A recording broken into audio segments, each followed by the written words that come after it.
All right, so we talk about block ciphers, but we only focused on how to encrypt a single block. So now two questions arises. Since a block cipher works on blocks, how to encrypt plain text longer than a single block? So how can I encrypt 1,000 blocks? Okay. Second question is how to encrypt a plain text whose length is not the multiple of the block size. For instance, AES has 128-bit blocks. So what happens if I want to encrypt like 3 bits or 500 bits, which is not a multiple of 128? So let's look at basic ideas that these problems can be solved and show you why they are wrong and what we can do about it, okay? So let's look at the question 1. So what happens if I have more than one block? So easiest thing that comes to mind is to encrypt every plain text block independently, concatenate output blocks to form ciphertext. So you have the secret key, you have the encryption algorithm like AES. So encrypt each block independently with the same secret key, then obtain ciphertext block. So this will be your ciphertext. The problem is that ECB maps same plain text blocks to same ciphertext blocks. Attacker can capture information using the redundancy of the plain text. So if P0 and P2 are the same, then C0 and C2 are the same also in this picture. So you might say that, okay, this shouldn't happen all the time, right? Because we have blocks, for instance, 128-bit blocks, which are 16 bytes. So why would a 16 byte here would equal to 16 byte here in a real world document or a data, right? So you might think that this is rarely happens, but let me give you an example. So this is a BMP file of our logo of our university. So think this as a rectangle like this, right? So the thing is that there are many white pixels here. So if you're representing a pixel with the 32 bits, because you know you need red, green, blue values and so on. So consecutive a few bits, pixels will be your first block, but then following a few pixels will be your second block, which are also all white. So here they're all identical. So if you encrypt this image using AES 128, but using this method, which is called electronic code boot or ECB, this is what you get. So you have one of the best known block ciphers we have. We have the secret key as 128, with which we claim secure, but we are encrypting this image and this is what we get. So anybody listening to the ciphertext will see this image. They will understand that this is a bitmap file, but they will also can easily detect that this is our logo, or also you can even read that it reads auto here. Okay. Similarly, we have a lab, which is a even a low pixel image, but even if you encrypt this, you can see the patterns here, which suggests that the original image was a BMP image. So we cannot accept this. Recall that a ciphertext should be random looking, right? It shouldn't have anything like this. We see the patterns here, and this shouldn't happen. Okay, so this is why this idea does not work. Of course, some people think that this only happens in BMP files, but this is not true.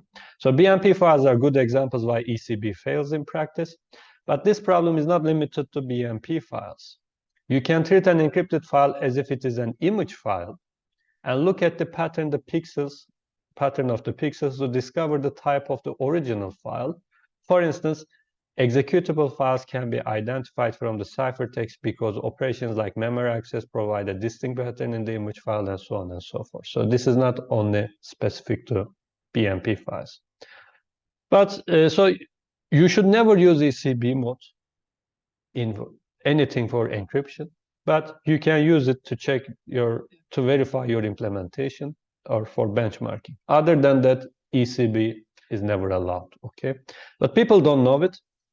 And since it is also appears in the documentation of standards, people think that it is secure and directly implemented, but this is not a correct way of doing it.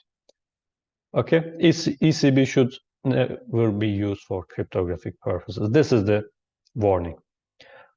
All right, so how can we solve this problem? Find a way to link plain text blocks, right? instead of doing independent. We can get rid of this by somehow linking plain text blocks to each other.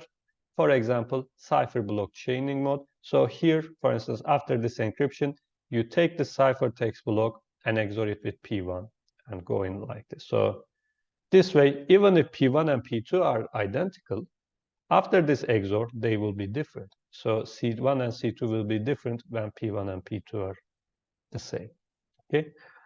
But of course, now, although we solved one problem, we introduce another problem. Now, this approach is no longer parallelizable.